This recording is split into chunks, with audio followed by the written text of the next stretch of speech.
The moment I walked into that courtroom, my own daughter giggled like I was a joke, and her husband smirked like he had already won.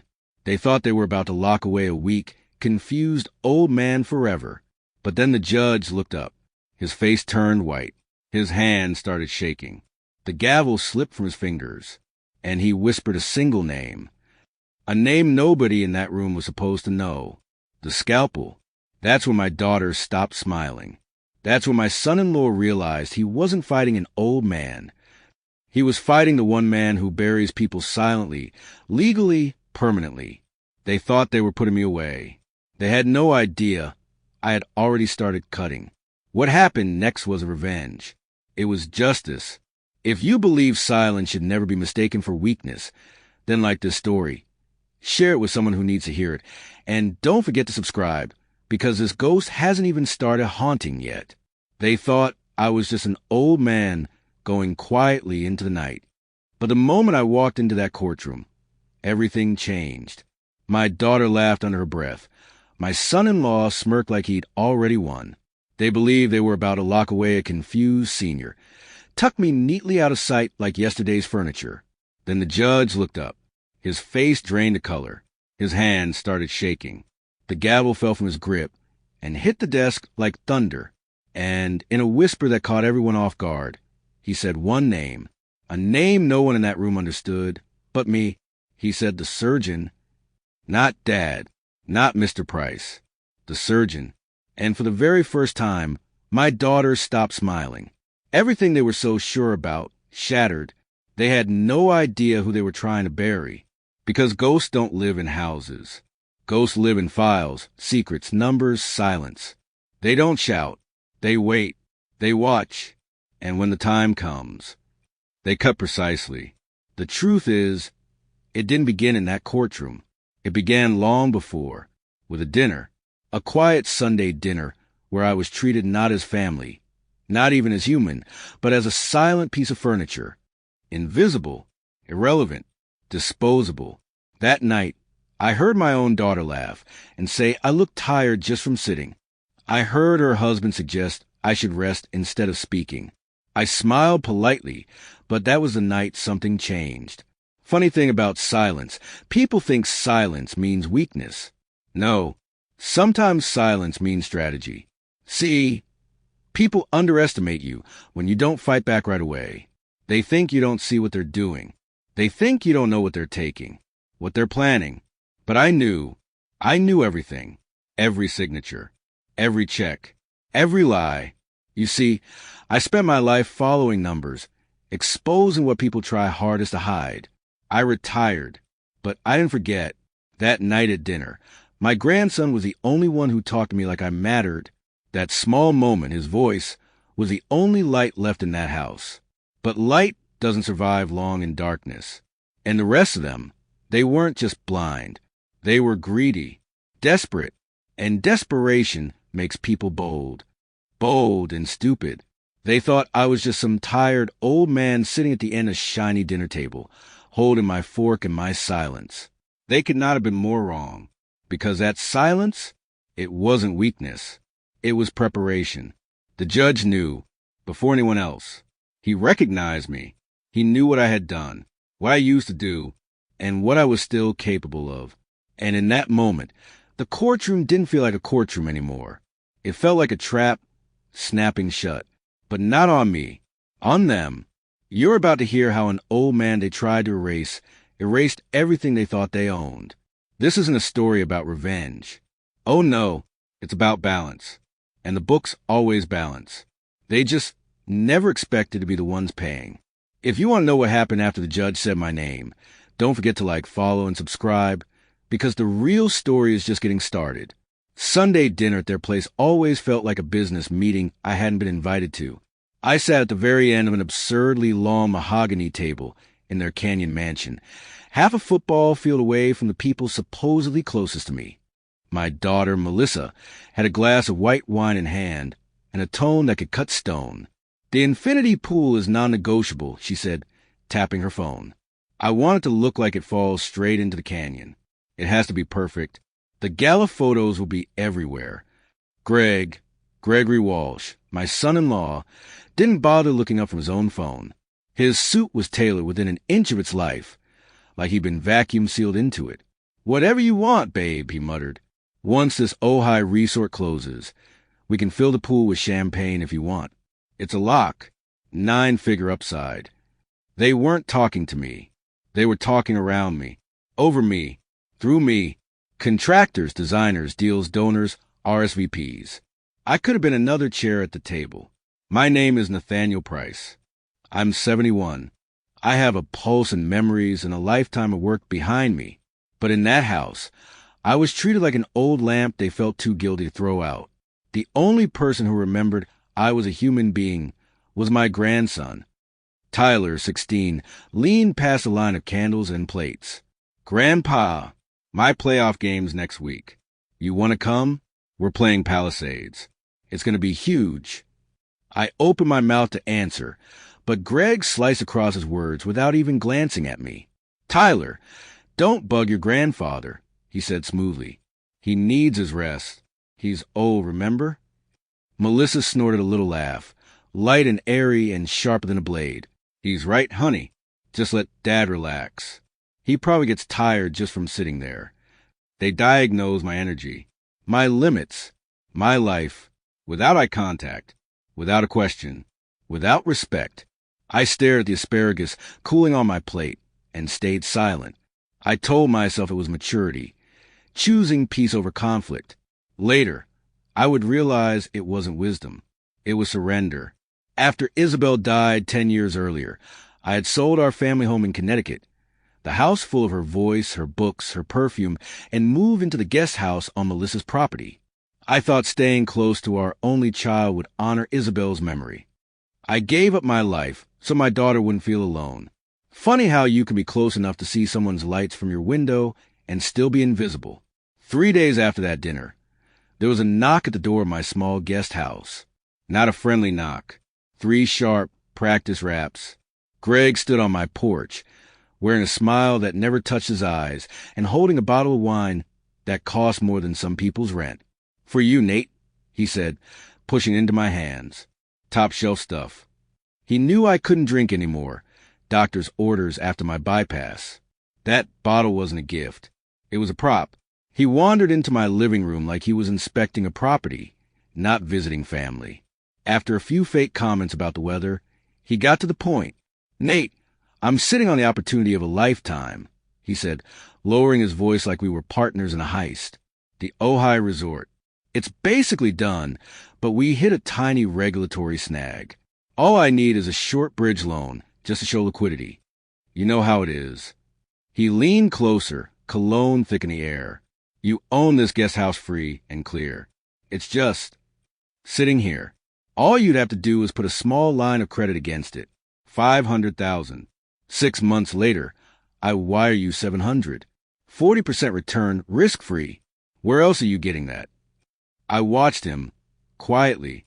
He wasn't excited. He was sweating. "Greg," I said calmly, "I'm 71. My risk-taking phase is over. Whatever I have left is for my medical bills and my retirement." The answer is no. His expression shifted so fast it was like a mask slipping. The salesman vanished. Something cold stared back at me. "Unbelievable," he spat. "After everything we do for you. You live here on our land, rent-free. I paid for this house," I said softly, "in cash." What he didn't know, because he'd never bothered to read the paperwork, is that when I bought the guest house 10 years ago, I also purchased a 2-acre parcel beneath his precious mansion. His pride and joy sat on a 99-year lease to me for $1 a year. He'd spent a decade telling people I lived on his property. All this time, he'd been living on mine. He slammed the bottle onto my coffee table, so hard it rattled. "You'll regret this, old man. Being that selfish, you'll regret it." He stormed out, slamming the door so hard a framed photo of Isabel trembled on the wall. That night, around 3 a.m, I woke to a heavy pressure in my chest, creeping down my left arm.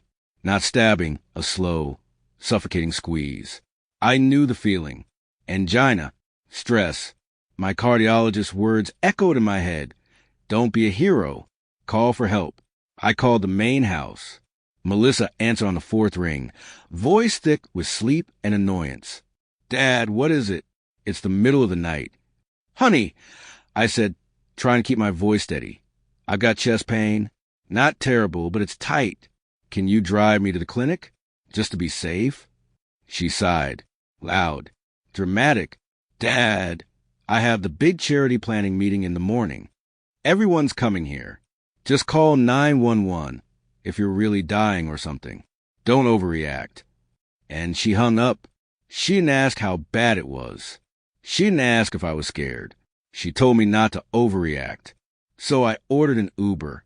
I sat in the back of a Prius, clutching my chest while a stranger drove me to the ER because my own daughter couldn't be bothered to put on shoes. The doctors confirmed it. Stress-induced angina. Nitroglycerin, observation, discharge at 9 in the morning. On the ride back, we passed a Beverly Hills spa where Melissa liked to host charity meetings. Her pearl white SUV was parked out front. Not at home, not checking on me, not even curious. I stared at that car and felt something inside me finally, quietly snap. I wasn't just an inconvenience to them. I was an obstacle. And obstacles eventually get removed. I just didn't realize yet how far they were willing to go, or how ready I was, finally, to stop being invisible. The morning after the hospital, I sat in my kitchen, staring at a cup of untouched black coffee. The canyon fog slowly lifted outside my window, like a curtain being pulled back, revealing something I'd been too blind or too gentle to see. They didn't just disrespect me. They didn't just ignore me. They didn't just forget I existed. They were preparing to erase me. The knock on my door at 9:15 a.m. was clipped, sharp, and efficient. Not Greg's arrogant pounding. Not Melissa's distracted tapping. This was professional. When I opened the door, a man stood there in a crisp uniform holding a digital scanner and a stiff white envelope. Nathaniel Price? He said flatly. Yes. Legal Express Delivery. Please sign. I signed the tablet. He handed me the envelope without eye contact and walked away before I could even thank him. It was heavy, not with paper, but with intention. I closed the door, stood at my desk, and used the same letter opener Isabel had given me for our 15th anniversary. My hands were perfectly steady. It wasn't a birthday card. It wasn't a medical report. It was a petition, filed in Los Angeles County Superior Court. Petitioners, Gregory Walsh, Melissa Walsh responded. Me. They were requesting an emergency conservatorship hearing. An emergency. For me, they claimed I was mentally declining, financially incompetent, and a danger to myself. They wanted control of my medical decisions, financial assets, property, and estate. The words hit slowly, like drops of ice water down the spine. This wasn't an insult. It wasn't greed. It was an execution. They weren't just pushing me aside. They were stripping me of my identity, my signature, my voice, my autonomy. They wanted to legally turn me into a non-person, a name without power, an empty chair, a ghost. I flipped the page. Attached, Exhibit A Medical Evaluation, a 3-page report by Dr. Peter Lim. It diagnosed me with early dementia, paranoia, delusional thinking, and incompetence regarding finances. I laughed. It wasn't a bitter laugh. Not angry. Not hysterical. It was cold, quiet, controlled, because I had never met any person named Dr. Lim in my entire life. Not once, which meant he had never evaluated me, which meant he had lied, or someone had lied for him, which meant this wasn't just betrayal. It was conspiracy. I didn't knock. I didn't text. I didn't call. I walked. I held that petition, white against my age-spotted hands, and I walked across the lawn toward their mansion. The glass doors of the patio were open. I could hear laughter, light music, ice clinking in glasses. They were by the pool, smiling, relaxed, plotting my erasure like it was paperwork. Melissa, sunglasses on, was sprawled across a lounge chair, flipping through magazines for her gala seating arrangements. Greg, cocktail in hand, was rehearsing some speech for investors. His voice slick, confident, poisonous. They looked like a perfect couple living a perfect life, using my land, using my guest house, using my name, and now try to use me up until I legally did not exist. I stepped onto the patio. My shadow fell across Melissa's magazine. She jumped slightly. Dad? You're interrupt. Then she saw the papers, and her voice died, not because she felt guilt, but because she thought I found out too soon. Greg turned, half a smirk on his lips. But when he saw the envelope, the smirk didn't fade. It inverted into something colder. Nate, he said carefully, we were just about to, what is this? I asked. I watched their faces. Melissa looked away, toward the pool, toward anything that wasn't me, but Greg. Greg was a performer. He set his drink down gently, wiped his hands with bar towel, and assumed what he thought was authority. He spoke with pity, with false gentleness, with practiced poison. Dad, he said condescendingly, we were going to talk to you before the hearing. We're just trying to help. It's for your own good. For my own good, I repeated. Yes, he insisted. You're confused. You're forgetting things. You're paranoid. You need someone to protect you from yourself. Paranoid. That word again. Paranoia. The easiest lie to weaponize. I turned to Melissa. You're signing papers claiming your father is insane. She looked at me then. Fully, but not with love, with calculation. It's what's best, Dad, she said. We're protecting you. It was then I understood. They didn't think I would fight. They thought I would fold. They thought I would go quietly, apologetically, politely. They had forgotten who I was. Not a ghost, not a victim, not silent. I turned away without another word, but as I walked back across the lawn, something happened inside me, something that had been buried for 10 years. The one thing they never expected. The scalpel woke up. I walked into my guest house, closing the door quietly behind me. It didn't slam. It didn't shake the frames on the wall. It clicked, a calm, deliberate sound, a line being drawn. I stood there for a long moment, surrounded by the beige walls of life I had reduced myself into. A small recliner, an orthopedic pillow, a side table with pill bottles arranged like soldiers. A life of acceptance, a life of shrinking, a life of silence. But not my real life. They thought this was all I was. They had never met the other man who lived here. I walked into the closet, past a row of old suits and retired jackets, the ones they thought defined my past. I reached behind them to a steel-lined wall panel, nearly invisible unless you knew where to touch. I pressed my thumb to a thin piece of glass. A soft beep, a soft green flash, a soft click. The door opened. That sound, the whispering slide of magnetic deadbolt unlocking, wasn't just mechanical. It was ceremonial.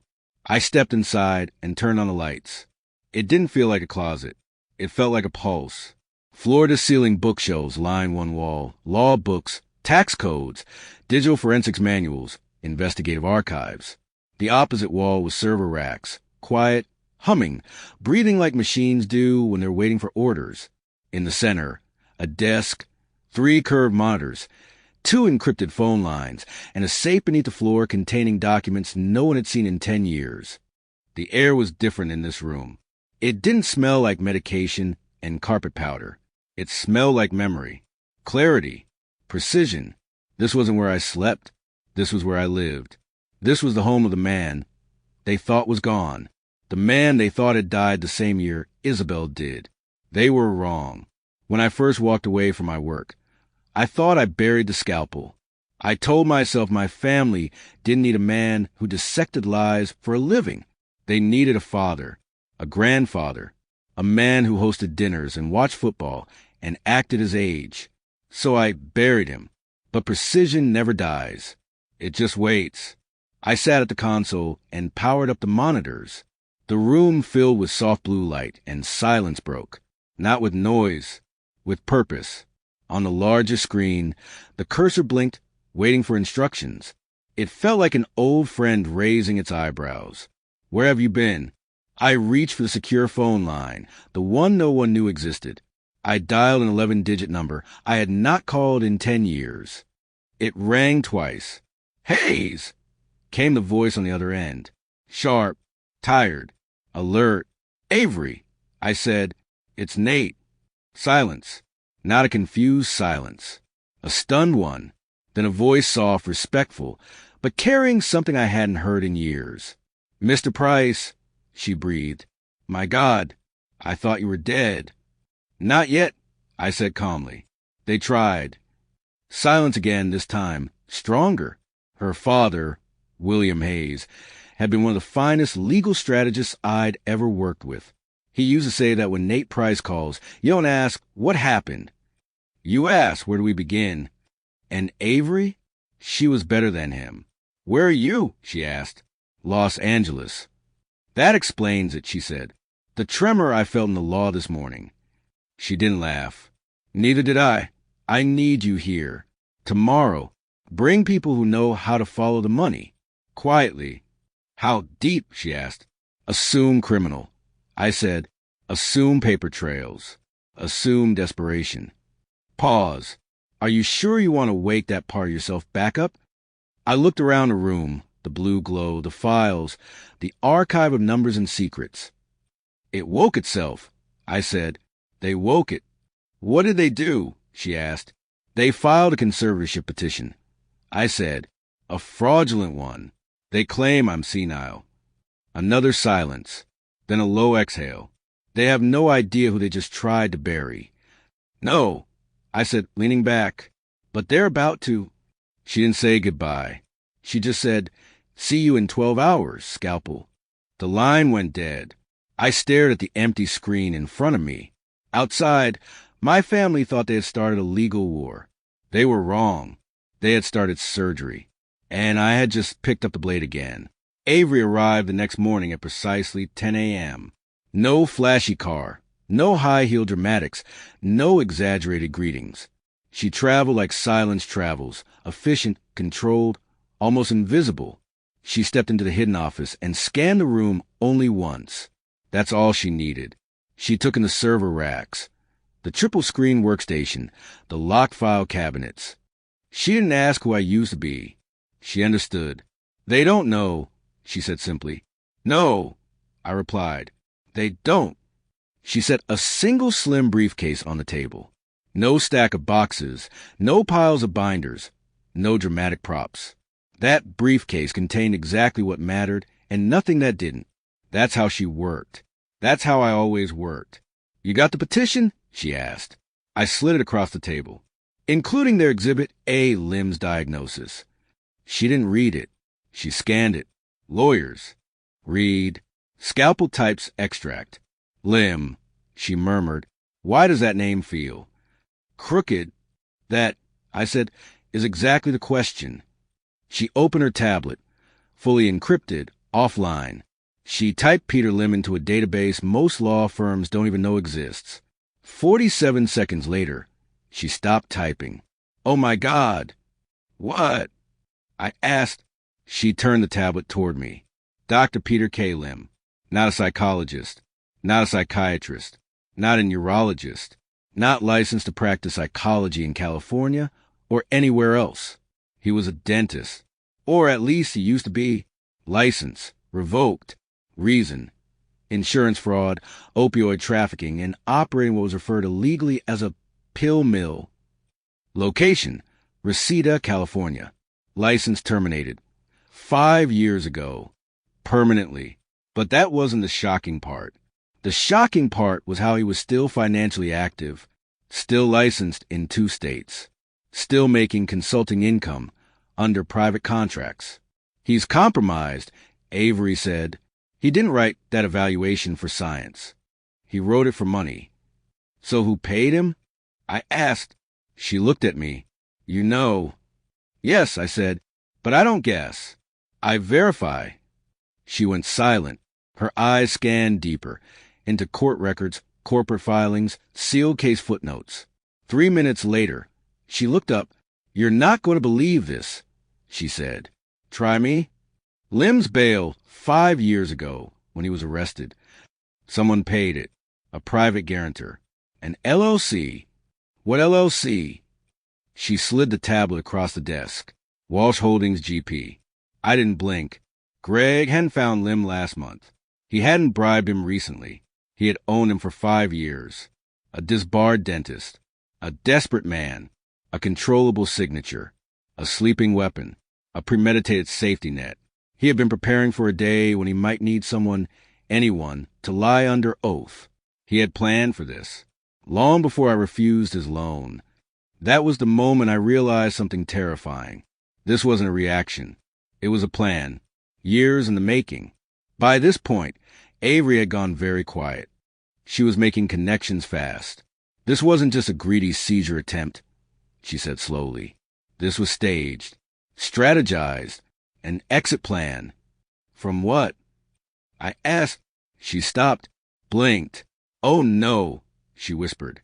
Her fingers flew across the screen, pulling bank records, property data, construction, credit proxies, private lender alerts. A single name appeared. Not Wells Fargo, not Bank of America. Citadel Apex Capital, a private vulture fund. Experts in distressed asset acquisition. In plain English, they lend money to mend moments before their empires collapse, only to own everything once it does. Greg's resort project, Avery said slowly, isn't delayed. It's dying. He's not close to closing a 9-figure deal, I said. He's drowning. She nodded. He's not trying to build a pool. He's trying to keep the bank from taking the house. She looked at me sharply. And he thought, if he takes control of your estate, he could sell your assets to pay off his default notices. And that's when everything clicked. When desperation meets entitlement, it becomes something dangerous, predatory. They didn't just want to control me. They needed to liquidate me, to survive. And I, in my silence, had given them confidence. They thought my quiet meant powerless. They had no idea. Quiet doesn't mean weak. Quiet means calculating. And I had just sharpened the blade.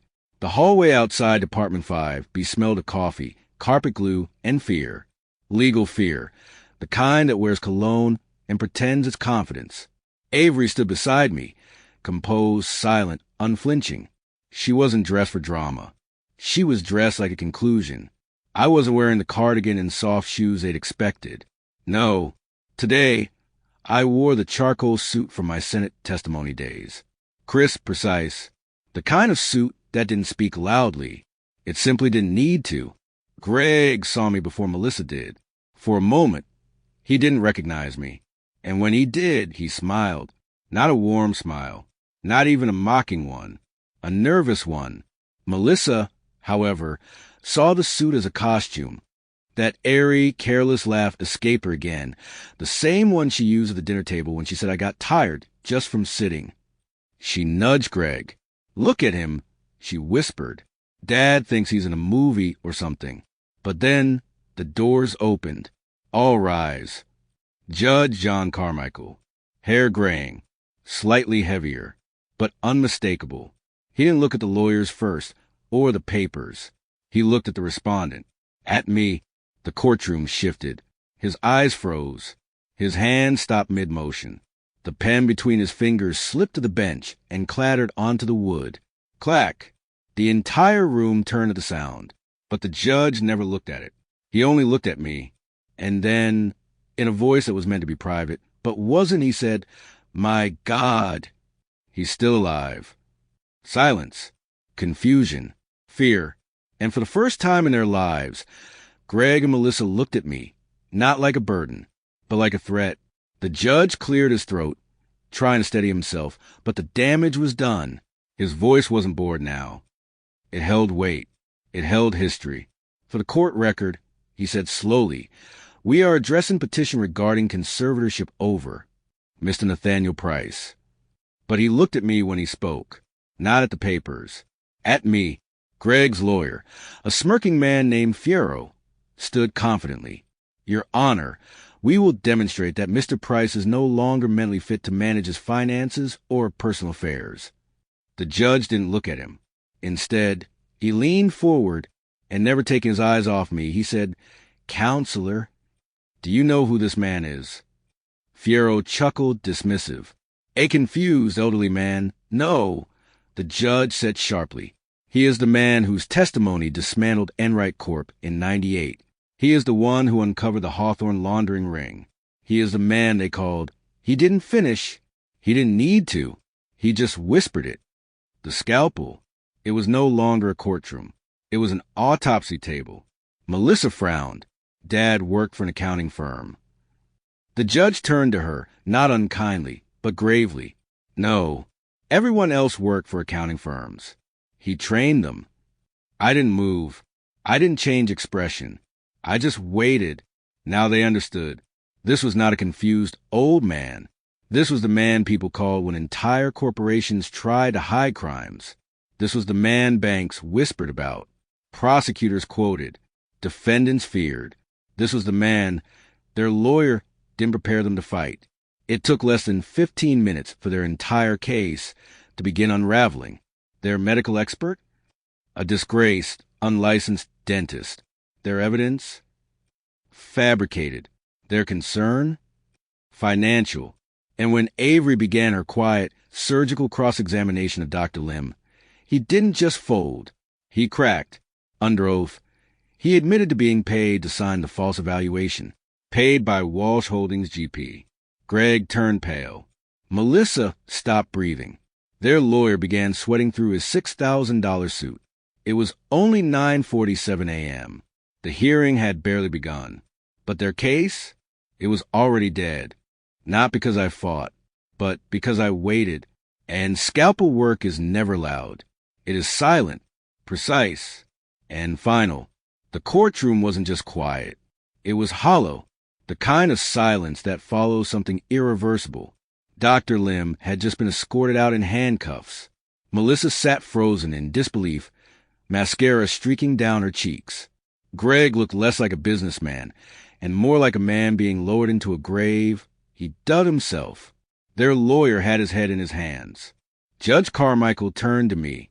Mr. Price, he said quietly, you don't have to say anything. The evidence speaks clearly. This case, I'm not finished, I said. He stopped. Everyone did. I stood, not hurriedly, not dramatically, just with purpose. I am not here to defend my sanity. I said softly, I am here to address theft, fraud, exploitation, and betrayal. Greg tried to speak, but his voice broke. Avery didn't say a word. She didn't need to. She simply reached into her briefcase and removed an envelope sealed in blue. The judge nodded. Is that what I think it is, Ms. Hayes? Yes, Your Honor. She didn't hand it to the clerk. She didn't hand it to the judge. She walked it across the courtroom and placed it directly in front of Greg. He blinked when he saw the letterhead. Citadel Apex Capital. His hands shook as he read. Then he saw the date. He frowned, confused. This isn't from Citadel, he whispered. No, I said calmly. They sold your debt. To me. He looked up, face draining of color. You bought my loan. Not just your loan, I said. Your collateral, your defaults, your liens, your house, your LLCs, your assets, your trust, your cars, everything Citadel was preparing to seize. I let the next words land slowly. I now own it. The room didn't gasp. Gasps would have been too loud. It simply shifted. Greg shook his head violently. No, you can't, you wouldn't, you're not. I am. I said, your sole creditor, and I am calling the note due. Today. Greg's voice cracked, not from anger. From breaking. You're taking everything I own. I leaned forward. No, Greg, I'm only taking everything you stole. He collapsed into his chair, shoulders shaking. It was no longer arrogance, no longer performance. It was just collapse. Melissa looked at me through trembling hands covering her mouth, not as a father, not as a victim, but as the man who had finally forced reality into view. I turned to her quietly. You signed the checks. She didn't argue. She didn't deny. She just cried. The judge didn't scold her. He simply said the simplest, most truthful words a judge can say. Actions have consequences. The court dismissed the conservatorship petition as fraudulent, malicious, and abusive. But it didn't end there. A prosecutor entered before the papers were even cleared. That's when things turned criminal. Forgery, fraud, embezzlement, perjury, conspiracy, not theoretical, not possible, active. The bank accounts were frozen. The house was seized. It was over, not with revenge, with balance. Days later, I watched as moving trucks pulled up the mansion, except they weren't bringing things in. They were taking them out. The infinity pool remained, but the owners didn't. They had until sunset to gather personal items. Everything else was under seizure. I didn't watch from the window. I watched from the driveway. Not gloating, not triumphant, just present. Melissa stood by her car, clutching 2 suitcases. She approached me, not with anger this time, with something closer to understanding. "Dad," she whispered, voice cracked. "Was there ever a way this didn't end like this?" I didn't answer right away. Then I said gently, "Yes, the first time you treated me like I didn't matter. I could have spoken, but I thought silence was love." She nodded, tears falling, not performative ones. Real ones. Painful ones. The kind you don't post on Instagram. "I'm sorry," she whispered. I believed her, but a sorry isn't a receipt. So I didn't say, "I forgive you."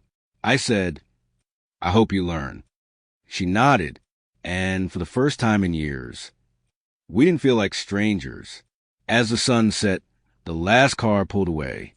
The canyon fell silent again. No contractors, no marble trucks, no champagne deliveries, no laughter pretending to be love, only stillness. I walked back to the guest house, my house, and locked the door with a quiet click. The same sound from before. But this time, it didn't sound like closing something. It sounded like ending something. Or maybe beginning something else. I sat at my desk. The computer screens were dark. I didn't turn them on. The scalpel goes back in its case. Not because it's finished. Because it isn't needed anymore. My name is Nathaniel Price. I do not seek revenge. I seek balance. And the books are finally closed.